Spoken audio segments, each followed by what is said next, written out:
les places. Cathy Gourbeau-Laurence, merci d'être notre invitée pour cette Adoudir. Alors, je rappelle que du 25 au 28 octobre aura lieu le premier festival polynésien de Melbourne. Ça se passe, comme son nom l'indique, en Australie. Et vous en êtes donc l'une des co-organisatrice de cet événement. Je le disais, c'est une première. Alors, ça se passe en Australie. L'Australie, dans le cadre océanien, fait partie d'un des pays les plus riches, avec une économie assez saine, avec un dollar australien plus élevé que le dollar US. Est-ce que c'est ça qui vous a poussé à mettre en place cette manifestation? Alors, c'est pas tout à fait ce qui nous a poussé à mettre en place, mais en revanche, c'est un élément conjoncturel qui est très favorable pour l'organisation du Festival de Melbourne. Ce qui nous a poussé à mettre en place l'organisation, c'est que Norma, mon associé et moi-même, partageons nos vies entre l'Australie et la Polynésie française, et nous souhaitions mutualiser réseau et compétences pour pouvoir justement permettre l'organisation d'un événement.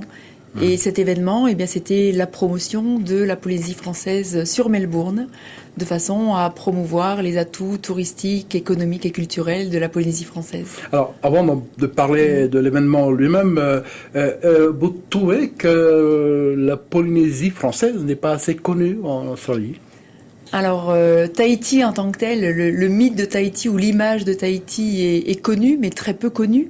Notamment si on compare avec Fidji ou le Vanuatu, les îles Cook ou Samoa. En revanche, Tahiti, c'est un brand name, c'est-à-dire qu'il fait rêver. Mais là, c'est vraiment l'occasion d'apporter certainement une vitrine la plus exhaustive possible au travers de ce festival. Alors, présentez-nous le projet alors. Alors, le projet, Comment au départ, il se dessine? Au départ, c'était un projet beaucoup plus modeste, mais il est vrai que le festival que nous allons organiser, Norma et moi, va se décliner en 4 grandes journées. Grandes journées au cours desquelles nous aurons des stands qui vont présenter, vendre, exposer et surtout animer, à travers d'ateliers, les différents produits, tout ce qui est lié notamment à la culture.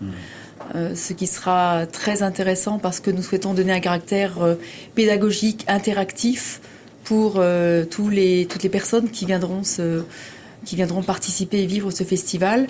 Et ce festival va démarrer par une demi-journée destinée aux professionnels du tourisme. Et donc, ça sera l'occasion aussi d'y donner un caractère un petit peu professionnel. Alors, il s'agit en fait de promouvoir la Polynésie, promouvoir les produits polynésiens, les atouts économiques, culturels et touristiques de la Polynésie. C'est bien ça? Tout à fait. Tout à fait. Et offrir une telle diversité permet, en fin de compte, de montrer la gamme la plus exhaustive possible au travers de la culture. Alors, pour la culture, nous avons la chance d'être accompagnés par le groupe Tahitié, Eva, danseur de la troupe de Marguerite Lai, qui va nous accompagner tout au long du festival et pendant les 3 grandes soirées. Nous avons également les films du FIFO, parce que nous allons organiser un FIFO hors mur, qui sera une grande première sur Melbourne. Et là aussi, ça permet de véhiculer une image culturelle intéressante. Et nous allons avoir une très jolie exposition de 33 kakémonos prêtés par le service de la culture et du patrimoine et qui montrera là aussi une autre facette de la culture polynésienne, certainement très méconnue. Alors, je le rappelle, c'est une première. Vous avez pu toucher un peu les sociétés locales qui pourraient être intéressées par l'événement? Alors depuis 2 ans, parce que ça fait 2 ans que Norma et moi sommes sur ce projet, depuis 2 ans nous avons contacté énormément de sociétés. Nous avons la chance d'avoir des partenaires qui nous aident énormément au travers de la logistique, au travers de soutien technique, soutien financier également, et nous permettent en tout cas de pouvoir joindre des sociétés, de nous conseiller sur des sociétés ou des secteurs d'activité en tout cas qui seraient intéressés ou qui seraient représentatifs de tous ces atouts que nous souhaitons promouvoir.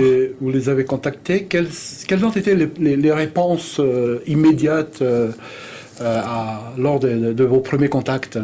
Il est vrai que la présentation du festival, tout le monde est séduit parce que c'est une première, donc il y a un caractère novateur qui est intéressant, séduit parce que nous sommes aussi une société privée, ce qui permet de pouvoir aussi, je ne veux pas dire taper à toutes les portes, mais nous permet de pouvoir proposer le type d'action, d'événement, de festival avec peut-être un autre dynamisme parce que c'est notre bébé, avec certainement une autre envie parce que nous croyons en le potentiel de ce festival. Donc nous avons eu un accueil très très favorable. Maintenant, il est vrai que la conjoncture n'est peut-être pas facile, mais c'est quand il y a une conjoncture difficile qu'au contraire, un tel événement peut être une très belle opportunité pour les entreprises de promouvoir leurs produits, de trouver de nouveaux distributeurs ou de tisser des liens, en tout cas avec les entreprises australiennes. Alors, vous avez déjà inscrit une vingtaine de sociétés intéressées. Tout à fait.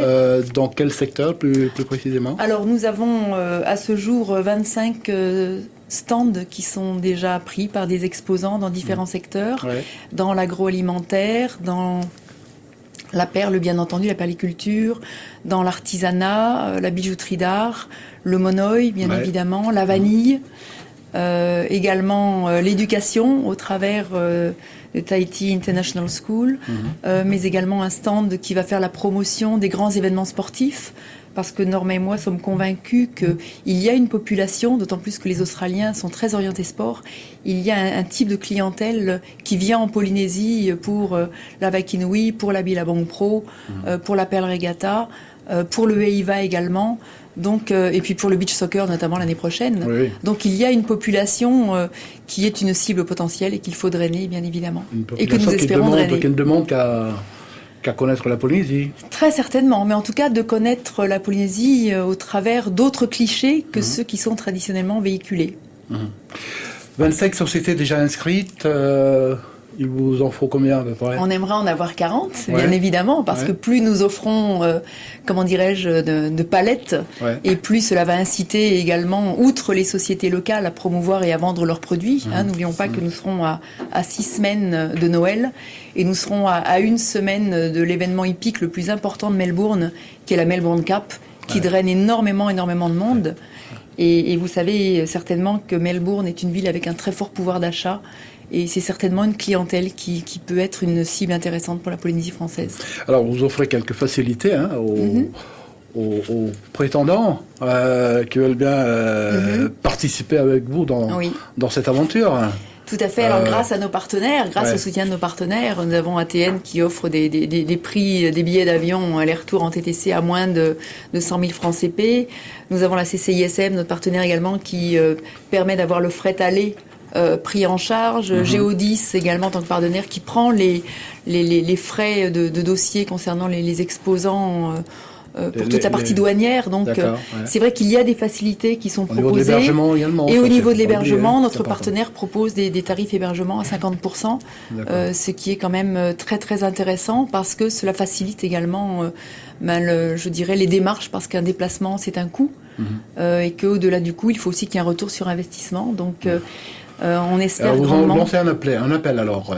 J'appelle, oui, tout à fait. Je profite de cette émission et merci de m'avoir invité pour inciter les entreprises qui souhaitent tisser de nouveaux liens ou qui souhaitent découvrir le marché australien de nous contacter via nos partenaires, la CCISM, et de s'adresser au pôle entreprise en Cajon ou de se rendre sur notre site www.French Polynesian Festival qui va certainement apparaître à l'écran. Et c'est vrai que sur le site, ils auront toutes les informations et moi, je serais ravie de pouvoir leur donner beaucoup plus de détails s'ils le souhaitent et les accueillir, bien sûr, à Melbourne. Cathy, il nous reste, je crois, 2 minutes, si je dis cela. Revenons une fois plus sur le programme. Oui. Alors, détaillez-nous-le. Oui. 4 grandes journées, j'en ai parlé, 4 grandes soirées, donc une soirée FIFO hors mur le premier jour, ensuite 2 grandes soirées défilé de mode et spectacle au Tahitié, et nous allons organiser le dernier jour un très grand dîner-spectacle destiné à 300-350 personnes, avec bien sûr un show de haut Tahitié. Ah oui, c'est l'un des temps forts. Et ça sera certainement l'un des grands temps forts parce que nous souhaitons drainer toute une population de business, en tout cas via la Chambre de commerce franco-australienne notamment, et toutes les structures françaises qui résident à Melbourne ou qui ont leur siège à Melbourne, et ça représente vraiment un très très grand nombre d'entreprises. Il est vrai que c'est le secteur économique, mais il y a également le secteur culturel, parce que là en Australie c'est un secteur qui est très très apprécié. Oui. Tout à fait. Faut pas oublier que l'Australien est très orienté sport et très orienté gastronomie. Nous allons avoir aussi en parallèle la semaine de la gastronomie française, de la gastronomie polynésienne, pardon. Et cette semaine va permettre, via les restaurateurs français, de pouvoir faire découvrir nos produits polynésiens, notre vanille, et certainement d'attirer également... Au niveau de la restauration, les produits polynésiens, vous avez contacté, qui est-ce que vous avez pu contacter Alors, localement... qui peuvent éventuellement participer à cette... Alors, nous avons les représentants de la vanille, et la vanille vient vraiment en force, et c'est formidable parce que c'est aussi l'occasion de faire la promotion. Mais nous avons également la brasserie de Tahiti, enfin le groupe brasserie, qui va venir également faire la promotion, et la bière étant quand même largement représentée en Australie, je pense que ce sera un très beau challenge et l'occasion de faire la promotion. Il y a des spécialités en termes de bière en Australie? Oui, tout à fait. Alors je ne suis pas spécialiste en bière, mais il est vrai qu'il y a l'Australien qui était buveur de bière au départ commence à s'orienter de plus en plus vers le vin, mais il reste encore, je dirais, la bière encore de beaux jours. Je suis sûr que dans ce cadre-là, polynésien et australien s'entendront très très bien. J'en suis persuadée. Buveur de bière absolu. Oui, j'en suis persuadée. En tout cas, ça sera l'occasion de faire vraiment la promotion de nos atouts, et Dieu sait que nous en avons. D'accord. Eh bien, Cathy, merci de votre présence parmi nous. On espère que vous allez réussir cet événement qui est une première, il faut le rappeler une fois de plus. C'est d'ici quelques mois. Alors, d'ici le mois d'octobre, qu'est-ce qui va se passer? D'ici le mois d'octobre, il nous reste encore quelques points, notamment concernant les formalités, parce que les formalités australiennes sont très strictes, tant au niveau du phyto, de la douane, qu'au niveau de la fiscalité. Donc, il nous reste encore des petits points à finaliser, de façon à ce que nous puissions servir sur un plateau une organisation qui soit parfaite pour pouvoir vraiment offrir une très belle manifestation, et que ce soit vraiment quelque chose qui fasse date, et que ce soit une opération pérenne pour qu'il y ait des liens de plus en plus durables sur les deux pays. Eh bien, nous arrivons au terme de cette émission. Merci bien. Merci beaucoup. Cathy, merci à vous également de votre fidélité. Et je vous dis à la prochaine, c'est-à-dire à la semaine prochaine.